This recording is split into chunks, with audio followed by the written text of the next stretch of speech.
Verlede week het ons gevra waarom ons soms voel dat daar iets in ons lewe skort.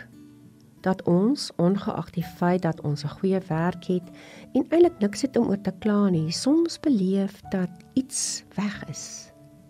Dat ons hart net nie meer in alles is nie. Die lewe vir ons sy verwondering verloor het.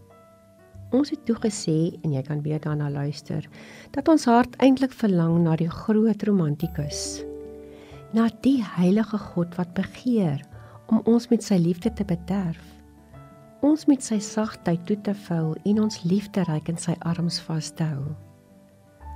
Hy roep ons gedurig en op verskillende maniere na hom toe. Hy vra, hoor my, sien my, want ek is hier by jou.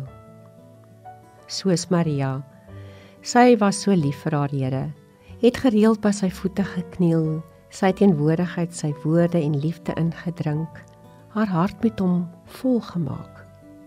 En toe, op een donker Vrydag is hy van haar, van almal wat hom liefhet, wreed met spykers weggeneem. In Johannes 20 vers 13 tot 16 lees ons, dat die gat in haar hart haar huilend na sy graf geneem het. Bitter ontsteld was sy, toe sy sien dat die graf leeg is, haar Here weg is. En is toe wat iemand voor haar staan en sê, waarom huil jy so?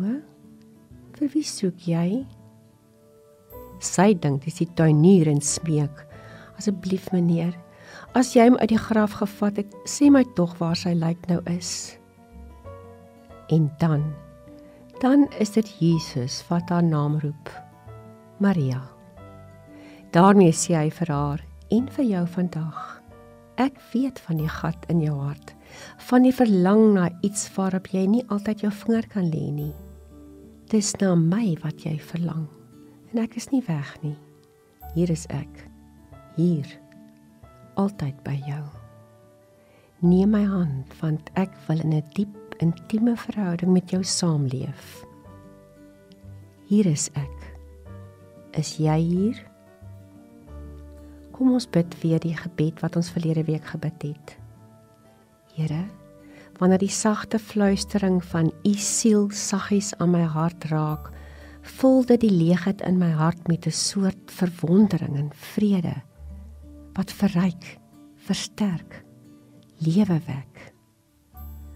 Wanneer die wêreld my dan mal kolk, vergeet ek dat u altyd in my is. Verloor ek myself in verwarrende verdwaalwees. Vandag verlang ek na die sagtheid van u genadeliefde, na die vrede van u vashou by my wees. Hier is ek, Here.